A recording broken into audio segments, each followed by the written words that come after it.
Swing, bada, bada, bada, swing. Let's see.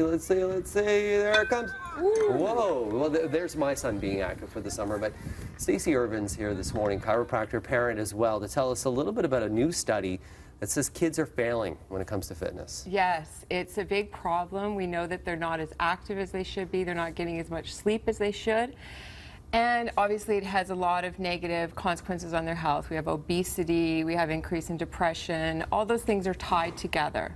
So our goal is, how do we get them more active? It's super important for all of us to be thinking about it. Yeah, summertime's typically a time where a lot of kids right now just want to maybe go and play on a computer and sit indoors. So how do you get them off the couch? How do you get them active? So the first thing we're going to talk about is neuromuscular warm-ups. It's good for kids, it's also good for us. So this is another new study out of Calgary that shows that an active neuromuscular warm-up will prevent injuries in all types of kids doing all types of sports, which is wonderful. They focused on soccer, which we know is a very big outdoor activity summer sport, but it should transfer over to other sports as well. This is great. So I'm going to show you a few exercises. Soccer too, so this there you go. Yeah.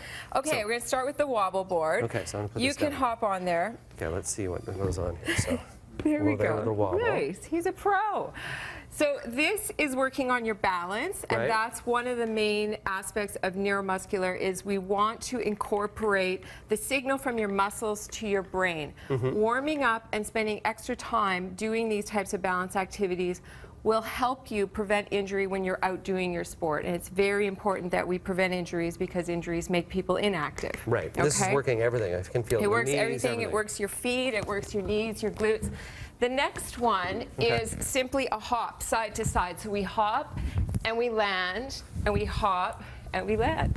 So again, we're working on balance. We're working on eccentric loading. So before we hop, we load up our muscles. Okay, so that's another wonderful one for your young soccer players. A little bend in the knee too. Little bend in the knee. And then the last one I'm going to show you is simply, you pick a line and you hop back and forth on the line. You're just hopping. Ooh. Yep, see, work on your balance. Yeah, and you know what's amazing is you always find one leg will be more dominant than another leg. So you'll find, like, I'm good on the left. Yes. And then you'll find on my right, I'm not as dominant on my right. Yes, it's interesting, your left. So we want to bring that into the movement, and we want to be warming the young athletes, young children up properly, and again, it transfers over to adults as well. The other things we want to think about are limiting screen time, 1 hour a day, try for that. Walking to and from school, free play, huge. Just let the kids be outside and playing.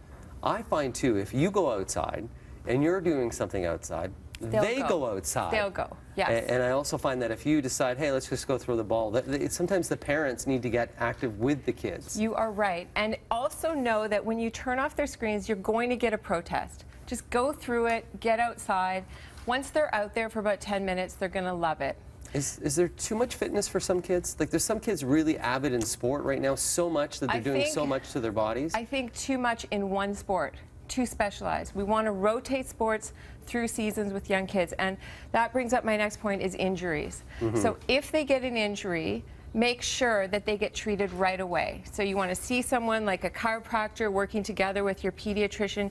You really want to deal with that fast. I sometimes have kids come into my practice and they've had the injury for so long, and it's limited their activity for so long. It's harder for us to treat it versus if you come in right away. I can usually get you back in 2 or 3 treatments to being fine, because with young people, a lot of it is just sorting out what they were doing wrong. And it might be that they were doing too much of one thing over and over and over again, and that's very common because so many of our sports now want to be specialized, but everyone in the healthcare professions is saying mix it up. Do all different sports. It's a good idea. There's so many more good ideas. For more information, of course, you can go right to our website at Breakfast Television.